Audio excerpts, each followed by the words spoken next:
Great job with the speaker series we have. Today we've got Miss Michelle Taylor here for you. Let's have a round of applause for her, please. And we have our awesome MC for today, Mr. Thomas.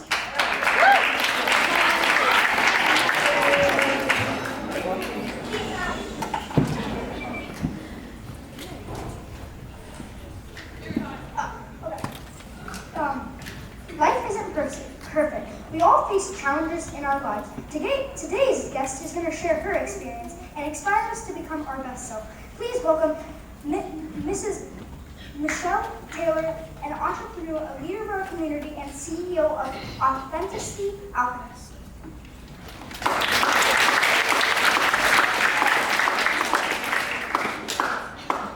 Well, hello everyone.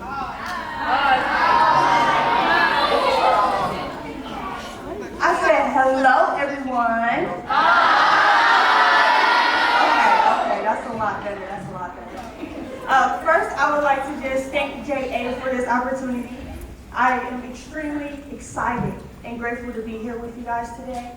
My ultimate goal is to show you guys that it doesn't matter the cards that you're dealt in life, whether it's the family that you grew up in or the environment that you grew up in. What matters is the strategy that you use to play your hand. So at the end of the day, you have the power to step into your true potential by fostering resilience, purpose, and self-worth.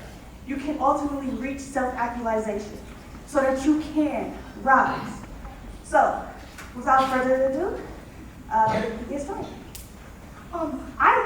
I read that you endured some tragedies early in your life. How did those events set you on your path? Yes, that is a great question. So, at one point in my life, I used to tell everybody that I had a 0% chance of becoming anything in life. And I was like, you know what, I gotta actually do some research to validate this and see what data is out there to support this. So I came across a study, and the study was conducted on 110 crack babies. It said that only 6 of the 110 actually graduated or were on the path to graduating. So I had to give myself a little bit of grace and say I didn't have a 0% chance, but I actually had a 0.5% chance. See, when the day that I was born, my mother had so much drugs and alcohol in her system that the doctor told her that she could not take me home as my legal guardian. So my grandmother had to adopt me. And because of this, my grandmother was a strong-willed woman.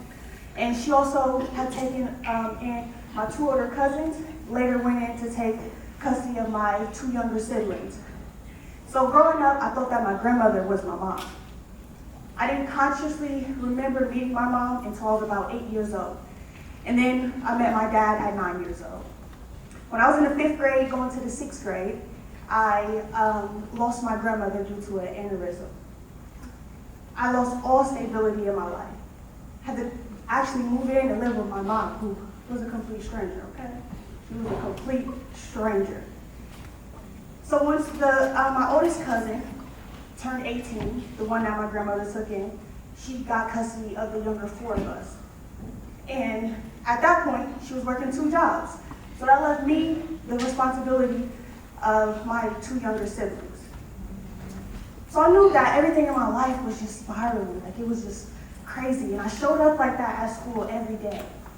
But then I realized I needed something to keep me grounded and focused. So I started playing basketball. And my only goal was to go to the WNBA. That's all I wanted to do. By my senior year in high school, me and one other girl scored over 1,000 points at Briggs High School, leaving a legacy that I didn't even know that I was leaving. I just dialed in and focused every single day on becoming the best basketball player that I could become. Shortly after, the coach told me, hey, the coach at Otterbein wants to recruit you on a full-ride scholarship. I was so excited. It's like, yes, everything that I worked so hard for is about to come true. You ever had something like that happen? Like, yes. But 45 days before I graduated, I found out that I was pregnant. So everything that I just worked so hard for was gone in the blink of an eye. And since I was a single mother, I didn't have much support. My family didn't have the financial resources to help me out, so I knew that I had to do something different. And one thing that I realized is that everybody in my family, they would start stuff and they would stop. And they wouldn't continue on moving forward in their life. So there's people that, went to college, but they didn't finish. I told myself that I have to finish what I start. So I also read an article a quote from Einstein. He said, doing the same thing over and over again and expecting a different result is insanity. So I was like, I don't want to be insane, okay? I do not want to be insane, so I'm going to do something different. So I went to college, and that's when I started to study business, entrepreneurship, and real estate. And that's what opened up the doors to me being the person that I am today. On your website, you write